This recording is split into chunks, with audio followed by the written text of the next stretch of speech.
재밌는 기사인데요. 성남시 전 부시장이 계속 마이크를 통해서 이재명 공격을 하고 있는데 보건소장이 감옥 가기 싫다고 했다는 내용. 마치 불법을 시켰기 때문에 보건소장이 정한 걸로 돼 있는데 사실 이때가 2012년이잖아요. MB 정권 치하였기 때문에 이재명은 소수의 그야말로 변방 사또였습니다. 그렇기 때문에 그리고 또 이재선 씨는 자유한국당 쪽의 입장을 가지고 있었고요. 그렇기 때문에 오히려 정치적으로 이재명 지사의 당시 시장의 지시가 옳다 하더라도 정부에 찍힐 우려가 있었기 때문에 거부한 것일 수도 있다는 거죠. 자, 이런 문제 제기하는 사람이 그럼 누구냐? 성남시 전 부시장 요 분인데 박정호 씨. 자, 이 사람은 누구인가를 그럼 또 봐야 되잖아요. 이 사람의 말을 신뢰하고 지금 기자가 이렇게 가까이 귀를 기울이고 듣고 있지 않습니까? 이 사람이 누구인지를 알아야 돼요, 우리는. 근데 성남시 전 부시장 이래 놓으면 그냥 이 사람의 말의 가치를 되게 올려주고 있잖아요. 근데 이 양반이거든요. 박정호 성남시장 후보. 이 대머리인데 가발을 써서 못 알아보는 분들이 많아요. 가발을 얹어볼까요? 이렇게? 가발을 얹어 있다고 생각하세요. 그럼 똑같잖아요. 바로 이 동일인입니다. 이 양반 자유한국당 공천을 받아서 후보로 나왔던 사람이에요. 남경필이 선거운동 해주고 박정호 성남시장 후보. 남경필과 같은 배를 탔던 사람입니다. 정치적으로 반대쪽에 있었던 자유한국당 사람의 진술을 가지고 이재명을 부도덕하게 몰아가고 있는데 문제는 정작 자유한국당을 반대하는 민주계 지지층조차도 무비판적으로 받아들이고 있다는 거예요. 변희재가 이 자리에 앉아서 똑같은 얘기를 해도 받아들일 것 같아요. 지금 분위기로 봐서는. 저는 말은 어디서 나왔는가를 보는 게 중요하다고 생각합니다. 박정희가 MBC에 내려줬던 액자, 음수사원, 물을 마실 때는 그 근원을 생각하라. 그 말을 지금 해주고 싶어요. 언론은 거기까지도 챙겨야 되는 겁니다. KBS는 무책임하다 이런 생각이 듭니다.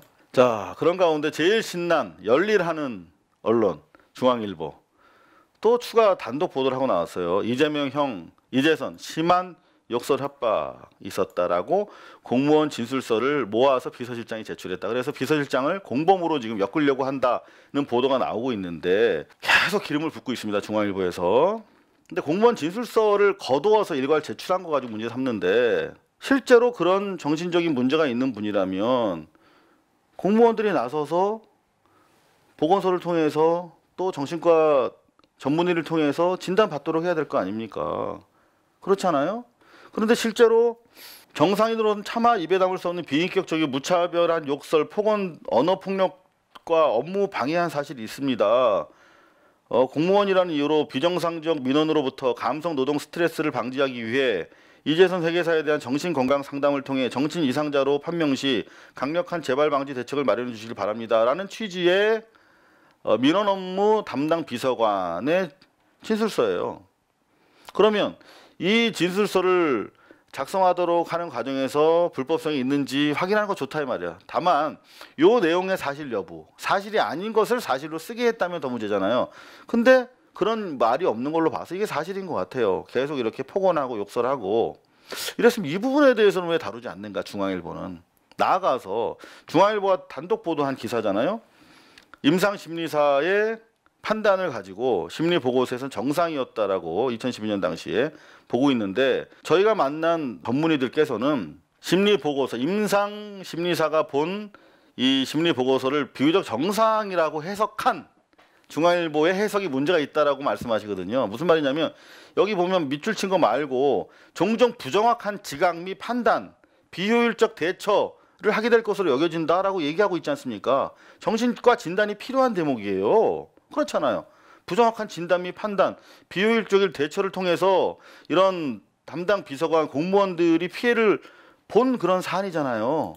나아가서 타인에 대한 조망 및 배려, 공감 능력은 다소 부족한 것으로 여겨져서 이렇게 피해를 봤다는 거 아닙니까? 충분히 진단이 필요한 대목인데 마치 특정인을 가두거나 진단할 수 있는 강제력을 가지고 있지 않은 보건소장은 그냥 의사를 만나러 가게만 할 수 있는 거예요. 진단을 받을지 그리고 입원할지 여부는 정신과 의사가 판단하는 것입니다. 그런데 그 권능이 없는 보건소장한테 이런 일을 공무원들을 통해서 꾸몄다 이렇게 몰아가고 있는 중앙일보 오늘도 열일했습니다. 바로 세상과 당신 사이 중앙일보가 있고 그 뒤에 홍석현 씨가 있음을 우리는 바보가 되지 않기 위해서 잊지 말아야 할 것입니다. KBS입니다. 시청률 주말인데요. 9.7, 8.5 매우 낮은 시청률 보내고 있습니다. 어떤 뉴스였을까요? 트럼프 뉴스로 시작을 했는데요. 트럼프가 2차 북미 정상회담을 내년 1, 2월 중에 개최할 것이다. 그리고 후보지 3곳 정도를 저울질하고 있다. 이런 톱 뉴스를 올리고 있고요. 김정은과 연초 회담 못 박은 트럼프 배경은 트럼프 입장에서도 더 이상 뺄 수가 없어요. 하려면 하고 말려면 말아야 되는데 안 할 경우에 이제 상대당이죠. 민주당이 장악한 하원에 의해서 공격받을 수가 있습니다. 최소한의 성과를 제시해야 되는 그런 시한폭탄을 안게 된 것이죠.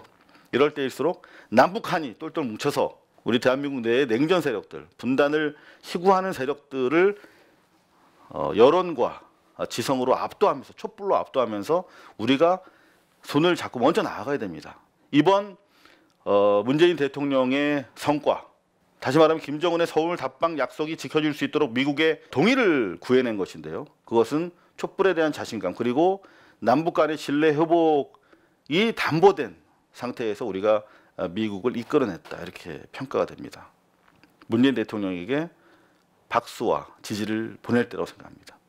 김정은 결심만 남은 연내 답방, 좁혀지지 않은 북미 입장, 여전히 이제 개수 관리하는 거예요. 돈 관리, 얼마나 더 어떤 항목에서 쏠 것인가 하는 부분을 논하고 있는 것입니다. 방향은 정해졌습니다. 미중 무역 전쟁 90일간 휴전 돌입했다. 중국이 과연 굴복할까? 야, 이게 상당히 우리나라 경제와도 직결되어 있는 문제이기 때문에 관심들이 많으시잖아요. 쉽지 않을 거다. 지금 3달 내에 해결돼야 되는 사안이 중국의 그 강제 기술 이전 요구 그리고 중국에선 지재권, 지적 재산권이 거의 특히 미국 거 보고 안 되고 있잖아요. 지재권을 이제 문제 삼기 시작하고 있고 비관세 장벽을 철폐하라.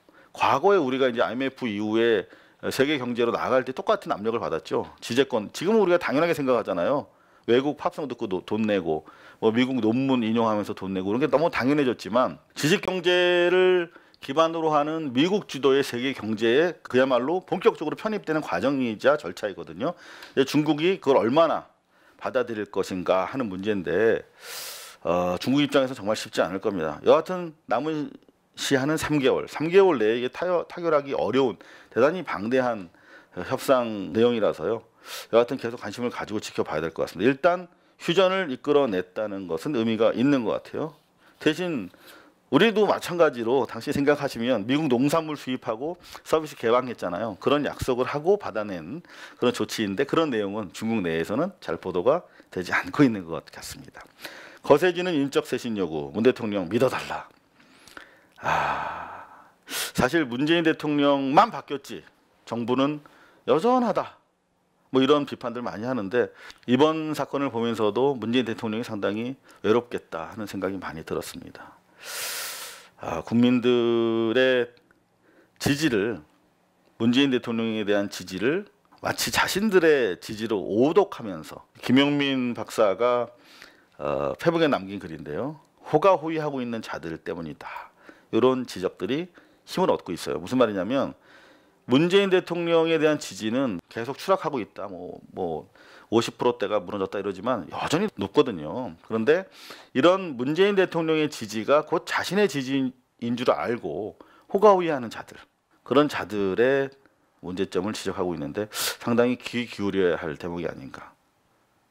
문재인 대통령을 팔면서 호가호위하는 자들 때문에 대통령이 지금 외롭지 않나. 오죽하면 믿어달라라고 하는 정치적 언사까지 나왔을까 하는 생각이 듭니다. 전좌석 안전띠 단속이 시작됐다는 거.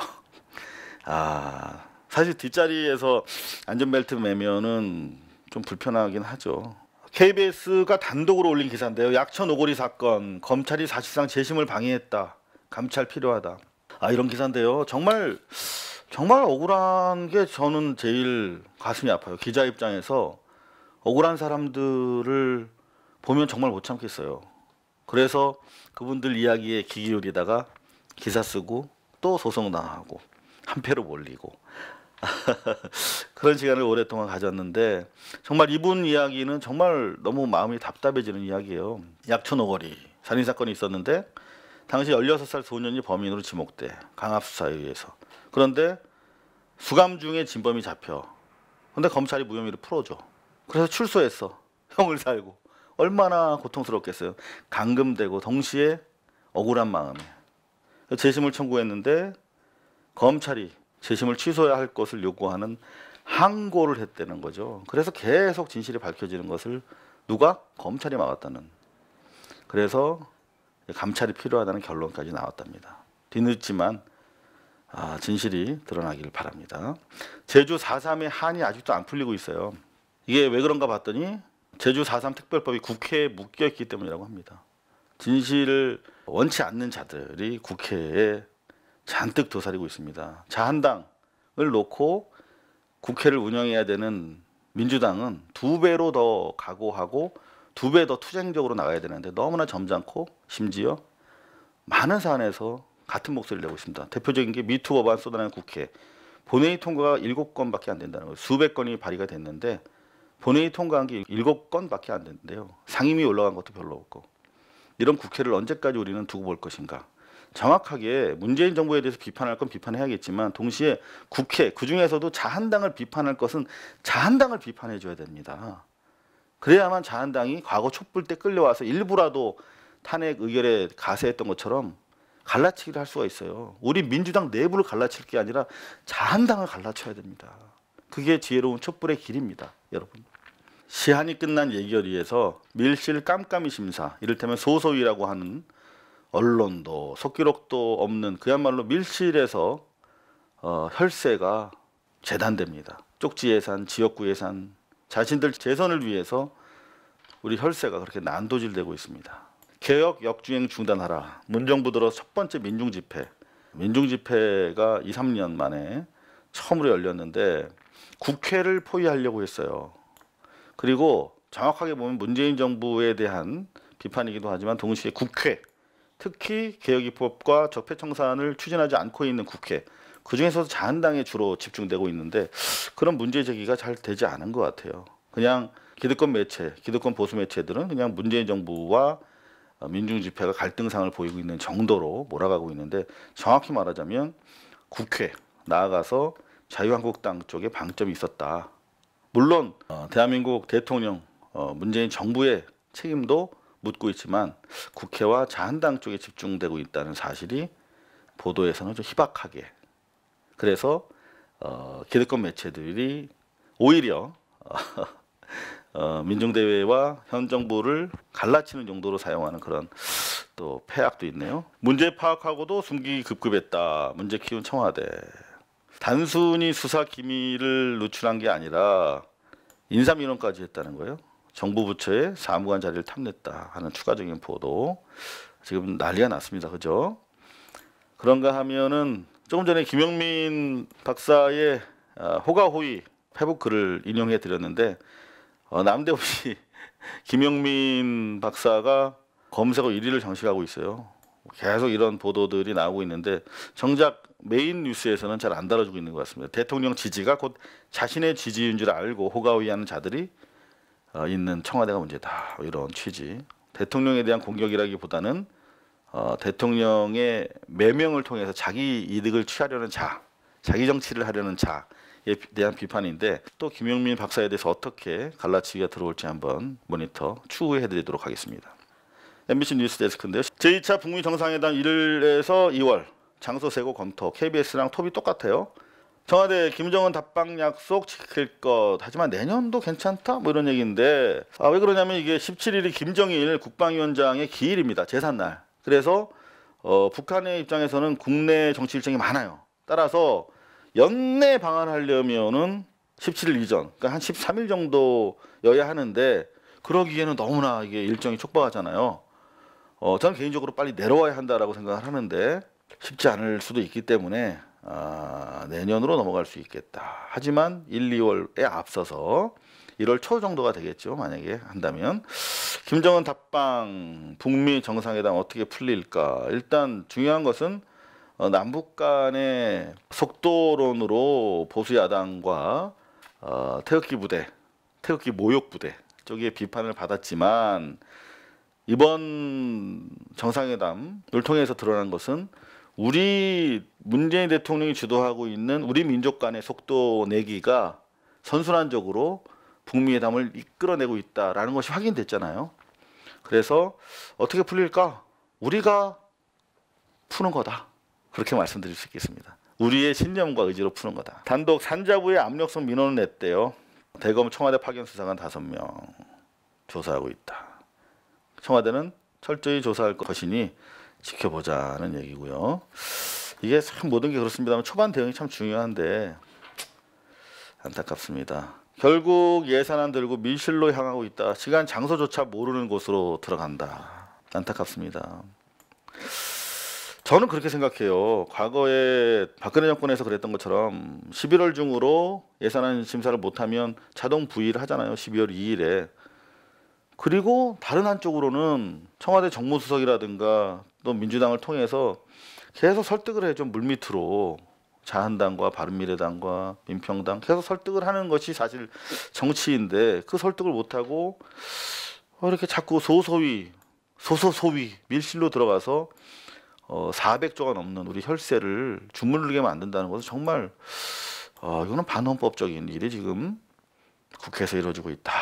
그런 생각이 듭니다. 촛불 민심을 역행하고 있다. 정부 여당이 이렇게 뽑았는데 정부 여당을 비판하고 있지만 실제로는 국회에 나아가서 자한당 쪽으로 집중을 하고 있는데 좀 그렇게 좀 갈라서 정확하게 보도를 해주려고 하는 세심함이 조금 부족한 것 같아요.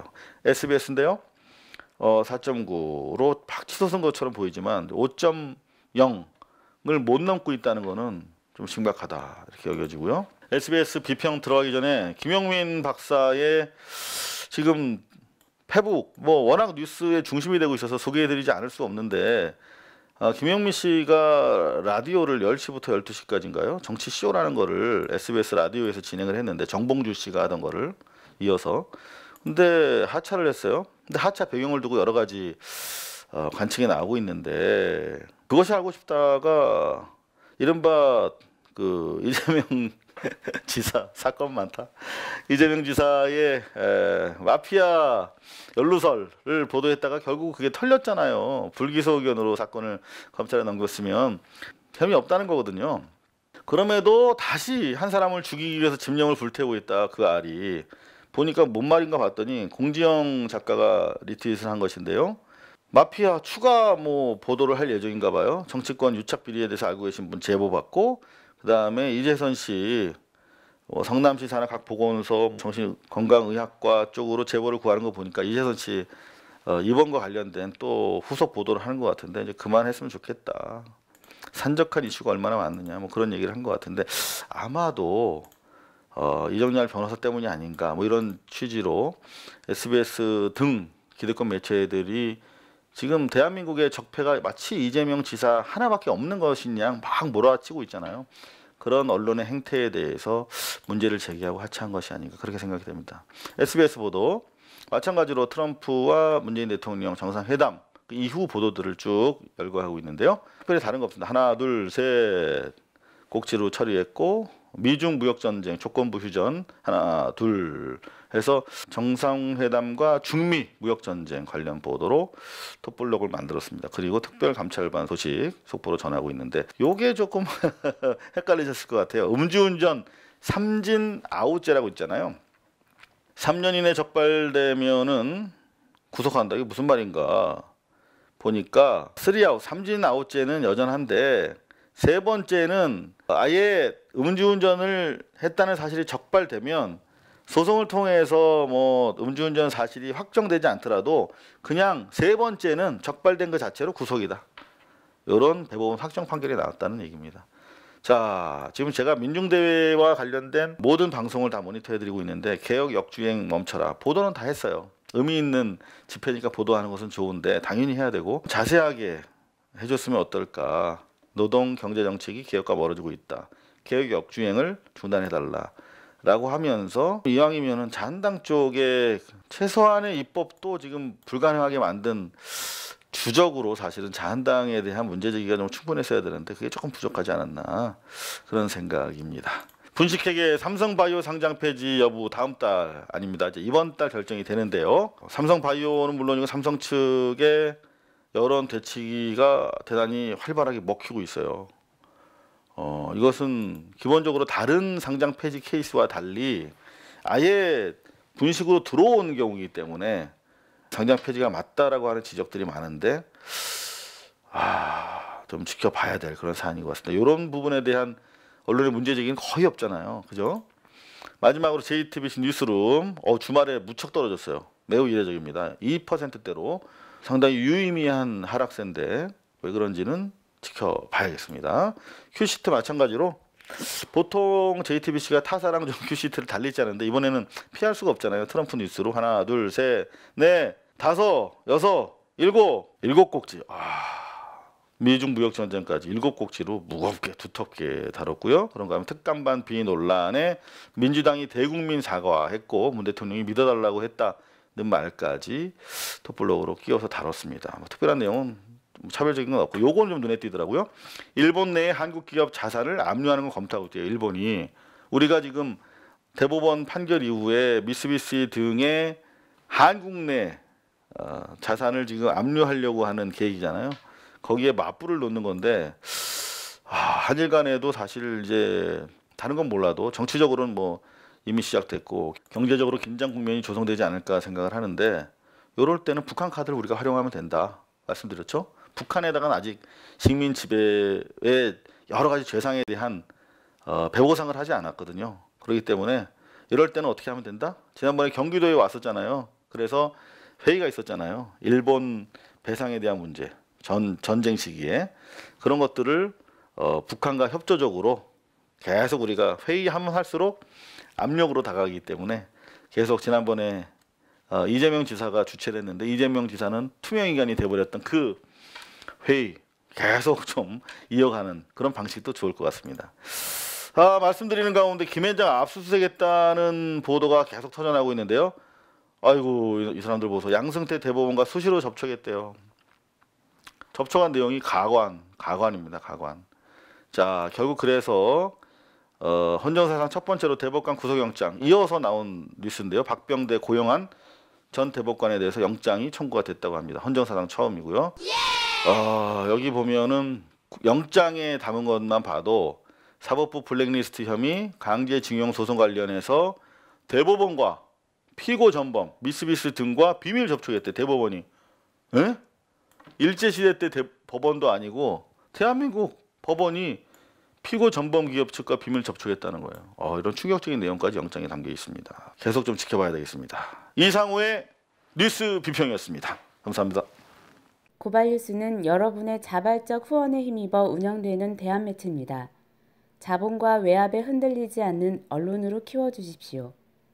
후원 신청은 지금 고발뉴스닷컴에서 접수 중입니다. 여러분의 많은 참여를 부탁드립니다. 감사합니다.